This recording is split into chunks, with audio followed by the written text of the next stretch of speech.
ఏ జిల్లాలో ఏ పంటకి నీ భూమి సహకరిస్తుంది, వాతావరణం సహకరిస్తుంది, వర్షాకాలం వర్షం ఎంత పడుతున్నది, నీ ఇరిగేషన్ ప్రాజెక్ట్స్ బ్యాకప్ ఎత్తున్నది, గ్రౌండ్ వాటర్ పరిస్థితి ఏంటి,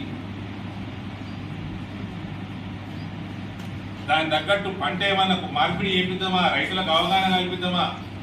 ఇక్కడ నువ్వు బోనస్ ఇస్తా, ఈ కేంద్రం కొంటున్నది, ఈడ మీరు చేసేదేం లేదు ఈడ. కానీ కేంద్రం ఎంతవరకు ఉంటుంది. ఇప్పుడు ఇప్పుడు ఈ పంటకి 54 లక్షల మెట్రిక్ టన్నులు కేంద్రం కొంటున్నది. ఈ పంటకి వర్షాకాలం పంట 80 లక్షలు కొనండి అని ఉత్తమ్ కుమార్ రెడ్డి లేఖ రాసి. సరే నువ్వు ఎంత ఏడుస్తావు ఏడు, నీ ప్రొక్యూర్మెంట్ ఎంత ఏడుస్తావు చూస్తా. నేను కూడా ఫిబ్రవరి దాకా సమయం ఉంది నీకు ఎంత శాతం అయితే చూడు, దాన్ని బట్టి మేము ప్రణాళిక సిద్ధం చేసుకుంటాము అన్నాడు. అంటే వీళ్ళకి గాలి మాటలు మాట్లాడారు కదా కేంద్రం.